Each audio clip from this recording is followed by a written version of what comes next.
our kitchen here in Brittany in northwest France.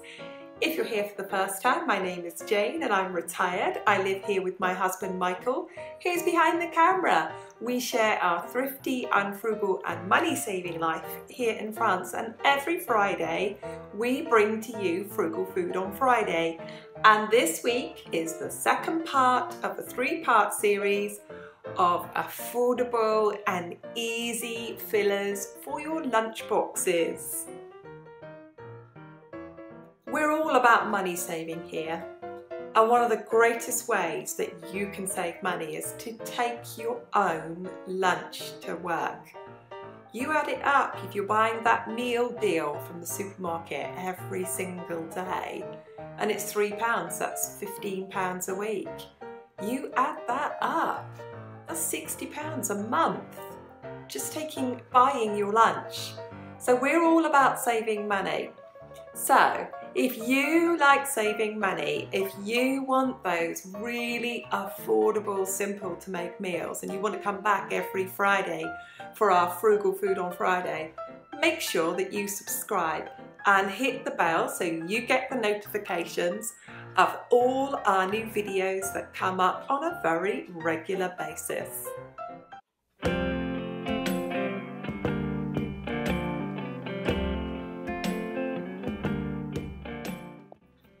A great lunchbox filler are Flapjacks. Now, if you could go in the local supermarket in the UK, these are really common and you can pick them up to pop in your lunchboxes, and they can be anything up to £1 each, if not even more. They're so easy to make, and there's a great debate. Do you like crispy flapjacks or do you like chewy flapjacks? So I like chewy flapjacks. So I always add a little bit more golden syrup. Now, all the recipes for today are linked below to our website, and also linked below is a recipe for how to make golden syrup, because pretty much only the UK sells it and you might want to make it for your flapjacks too. So here's the recipe. The first thing I did when making my flapjacks is that I've lined my tray. I haven't cut it, I haven't greased the tray underneath. All I've done is I have taken my baking paper, screwed it up and put it in. My tray size is about 12 inches by 9. There'll be links below to the recipe on the website with the exact measurements for everything in imperial and metric. To make the flapjacks, you are going to need a large saucepan. So you can see it's two of my hands, a large saucepan, into which you will put your butter or baking margarine, it's your choice, your golden syrup and your sugar. Whichever sugar you use is also your choice. I will also put a link below to how you make the golden syrup. You can also use maybe honey if you could afford it. It will not have the same sticky quality. Now, there's a big debate with flapjacks. Do you want to go crunchy or chewy? I choose chewy, so that's why I use golden syrup. And I'm going to put this on a medium heat, cook it very gently till everything is melted, the sugar is dissolved, and that's what I'm going to do now.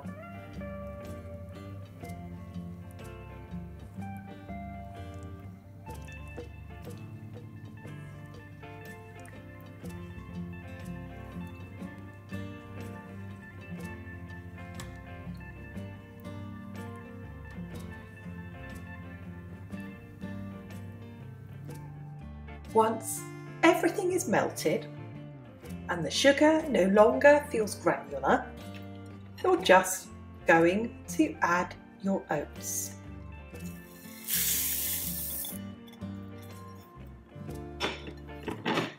And stir to combine.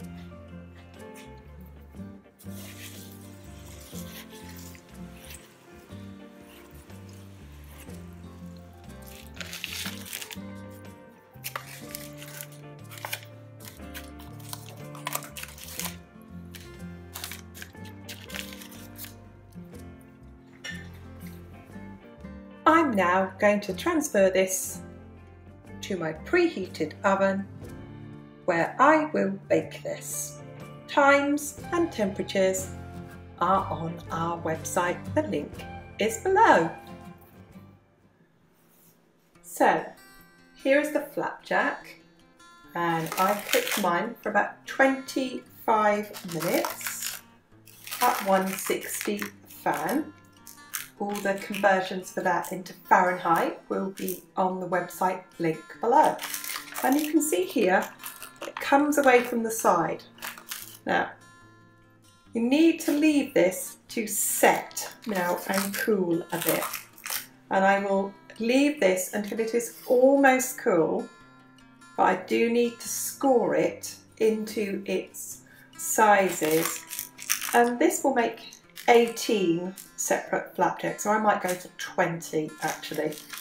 Nice little pieces of flapjack, have with your lunch or a cup of tea. But I'm going to leave that to cool.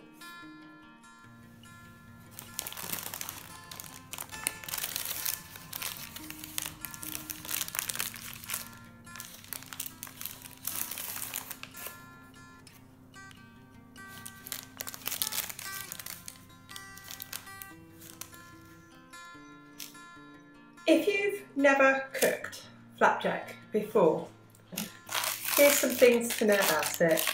The edges will be like toffee, quite crispy and hard, and the centre will be quite soft. When you cut it, it may crumble, but don't worry about that.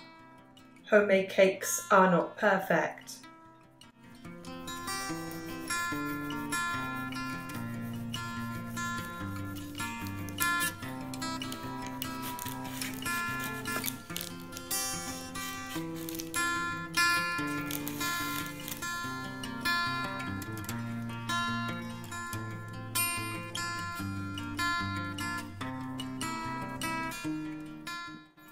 Here are the finished flapjacks.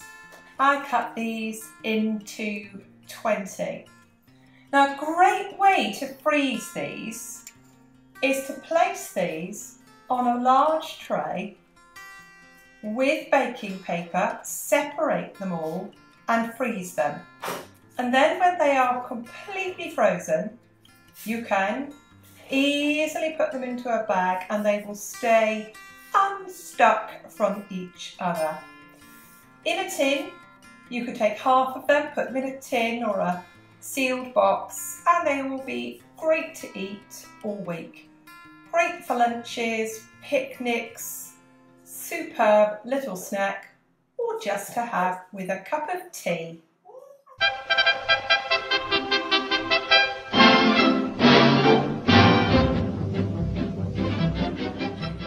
Now, if you're my age, and you grew up in the UK and you went to school in the UK, you'll remember the golden days of what we called school dinners. School dinners, there was a main course, there was some sort of dessert, and you ate it and you were glad of it. You were hungry and you were glad of it. And occasionally at my secondary school, we would think of it as a really fancy pudding with our school dinner, and it was school canteen cake and a beaker of lovely hot chocolate to drink with it. So let's take a look. What's school canteen cake? Because it's a real British favourite. Here's a recipe for that. Okay. Now on to what we British people affectionately know and call school canteen cake. It's a basic vanilla sponge on top of which we put a water icing, or what we in the UK call hundreds and thousands, or you might call sugar sprinkles.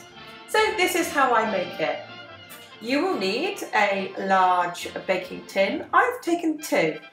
The reason I've got 2 is I'm going to freeze one of these that I can defrost on another day, make some icing to go on top and decorate it and use it then.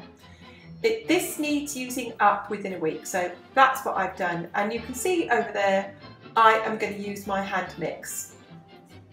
You can of course take a wooden spoon and beat this up by hand, or you can use a stand mix, or as I've done, just an electric mixer. So that's what I've done first. Okay, here is the absolutely foolproof principle behind making what we British people call sponge cake. Whether that's for a Victoria sponge sandwich or just like this for making a tray bake. It's basically softened butter or soft spread margarine, sugar, eggs and flour in equal weights. Now, if it is your thing that you like to cream the butter with the sugar and add your eggs and flour a little bit at a time, you go ahead. If you're a woman like me in your 50s and you learnt to cook through watching Delia Smith, you might use her method where we pop it all in the bowl and we then use our mixer to mix it all up. In the UK, you would of course use self-raising flour. That, to people who do not know what that is flour with a raising agent already in it. I used the French self-raising flour, which doesn't have as much raising agent in it as the UK flour, and I have added baking powder. The weights, the amounts and everything will be on the link below. Now the next part of this isn't traditionally put in a Victoria sponge sandwich, but I am going to add it. You can use real vanilla extract for this. Use whatever you can afford, or you can use any vanilla extract. I'm using what I can get from my local supermarket, which is a flavouring, and I am going to add just about a tablespoon of vanilla to it. You don't have to add it, but if you like it, you add your vanilla flavouring to it. So next, I will take my electric beater and I will beat this for a couple of minutes until it is a smooth, creamy paste.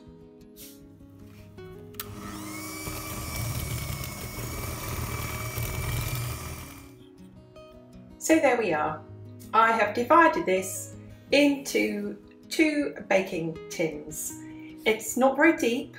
These are just little lunchbox cakes, and each of these squares would be cut into 9. And I'm going to pop these into a preheated oven. All the times and temperatures are in the link below. Here is my school canteen cake out of the oven. Now, if you're used to watching TV shows with cooking on, remember this: when they're showing you that, they've often cooked 2, 3 or 4 of them, and they will present the one to you that looks absolutely the best. I'm a frugal cook on a frugal budget. I'm not wasting anything. So this is literally how mine have come out, and you can see that there.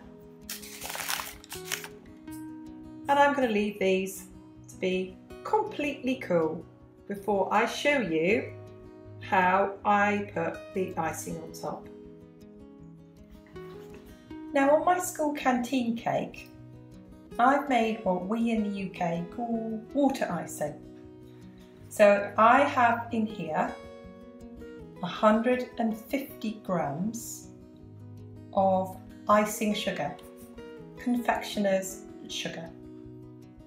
And I added, measuring exactly and adding it 1 teaspoon at a time, 1, 2.5 teaspoons of water. But the final half teaspoon of water, I added 1/4 teaspoon at a time, mixing it with a metal spoon. Now in the UK we call these sprinkles 100 and thousands. If you're in France the cheapest place to buy these is in Action. They do sell some baking and food things in Action. These cost me quite a bit of money in my local village supermarket. And unlike the lemon drizzle cake where you put the drizzle on whilst the cake is warm, with the school cake you have got to wait until the cake is absolutely cold. And my trick for doing this is once it's cool, I put it with the paper still on it, the baking paper still underneath it, I pop it into the freezer to make sure it is absolutely chilled before I put this on, because if you put this on a warm cake it will just run off it. So you do need to put this on a very cold cake. Okay, my cake is now completely cold. In fact, to make sure that it was completely cold, I popped it in the freezer for a while. And I'm going to show you how I'm just going to keep spreading it very gently all over the cake. It'll take a while, but if you make it too thin, it will just run off the cake.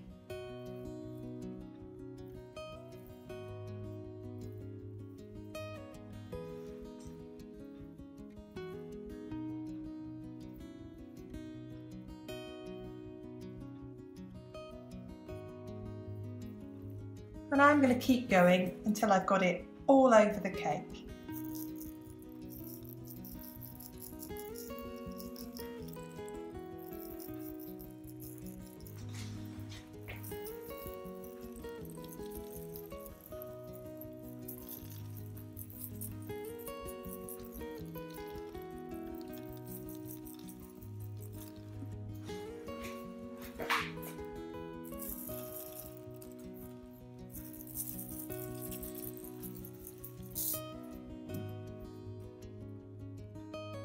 I could have been neater, but there's the reality.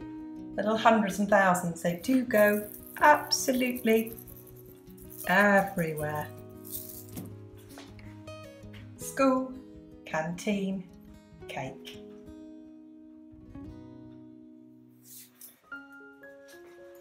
Here is the finished school canteen cake.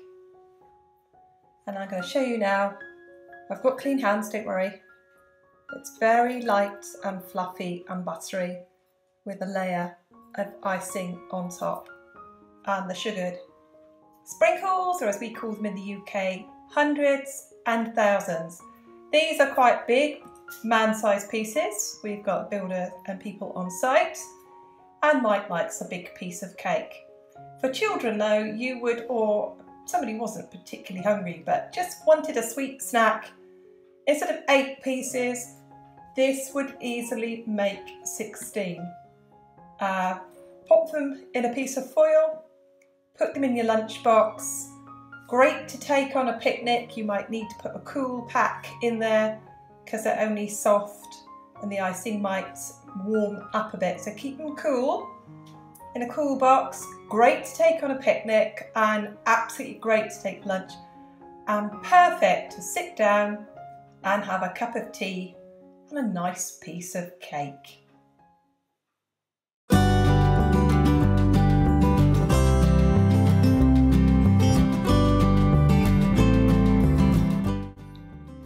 If you were to ask a British person, like just to stop them in the street and ask them, what is your favourite cake? A big percentage of them will say lemon drizzle cake. It's one of those homemade, moist, buttery, delicious cakes. That's a real favourite, so easy to make. You make it all in one bowl, you put it all in one baking tin, and you pour a gorgeous lemony syrup over the top that forms a delicious crust. It is heavenly. So here's a recipe for lemon drizzle cake. My final lunchbox treat is lemon drizzle cake. And exactly the same way as making the school canteen cake.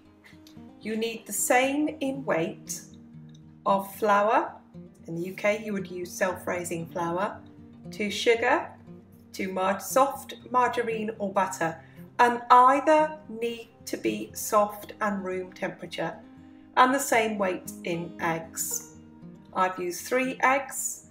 If I'd have used 4 eggs it would have been too many, so you can see here I've added a few spoonfuls of milk.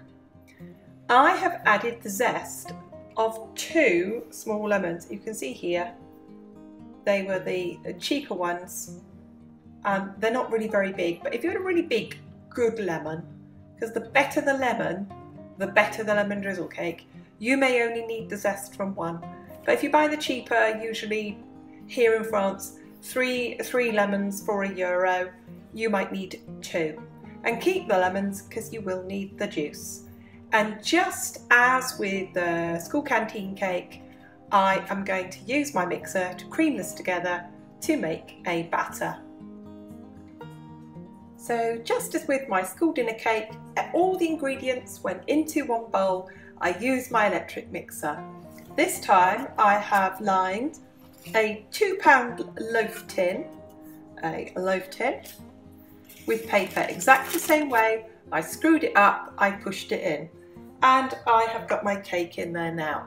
If you've done like I do and you've got any cake up the side, always try and push it down with a spoon or a scraper, and then get a clean piece of kitchen paper or a clean tea towel and wipe all that off because it will burn otherwise. So I'm going to put that into the oven. The times and temperatures are in the link below. I'm now going to show you how I test that a cake is cooked. I'm going to get a clean dry knife. I'm going to insert it in the centre. If it comes out completely clean, the cake is cooked.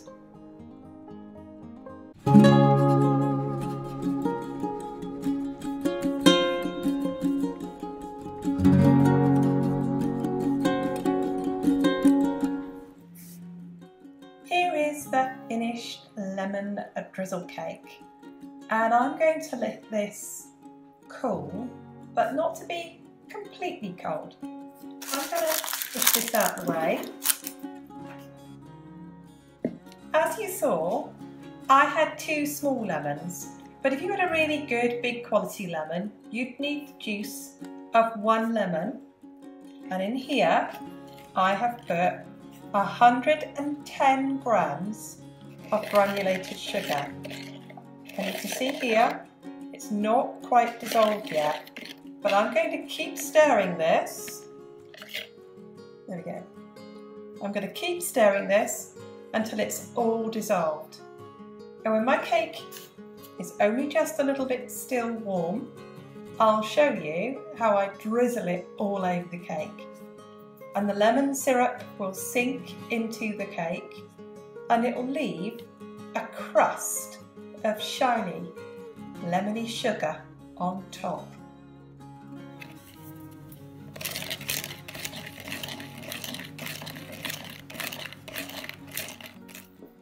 Here is my still warm, I can touch it, still warm lemon drizzle cake. You're going to need to now poke holes in it. If you don't have a kind of stick to do this, you can use a metal skewer. If you don't have a metal skewer, just use a sharp knife. And you're going to poke holes all over it. Now I have holes all over it, I'm going to, you can hear me stirring my drizzle, I'm going to put my lemon drizzle on, just a bit at a time, gently all over. And because it's warm, the syrup will soak into the cake and form a lovely glossy, shiny crust on top. I'll keep going with that until all the lemon syrup is absorbed into the cake. There it is, all over the cake, and you'll see it's kind of puddled at the corners. Don't worry about that, It just means it will give you a lovely, sugary, crispy, lemony crust when you eat your cake. The rest of it, it will just absorb into the cake.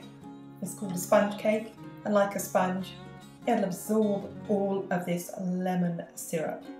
Now just leave this for hours, or put it in the fridge until it is absolutely, completely cold.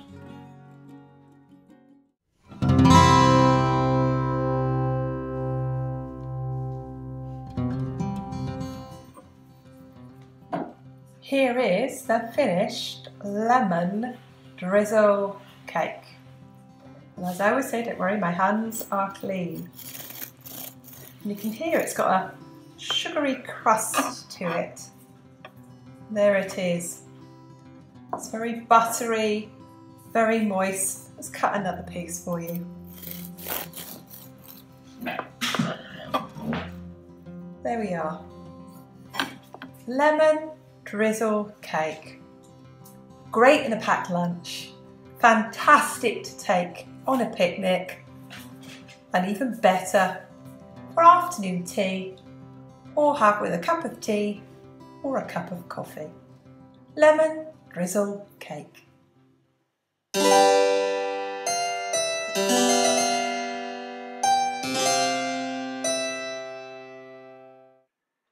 I hope that those simple, affordable, very easy to make lunchbox fillers will be useful for you. They're great to take on a journey, pop in your lunchbox. Children will love the Flapjacks. They're also great to have as a quick in the car snack, maybe if you're going somewhere, or an after school snack when you've got to get to football practice, for example. I hope that you really enjoyed it, because we really enjoy a piece of cake with our lunch. Not all the time, but once in a while.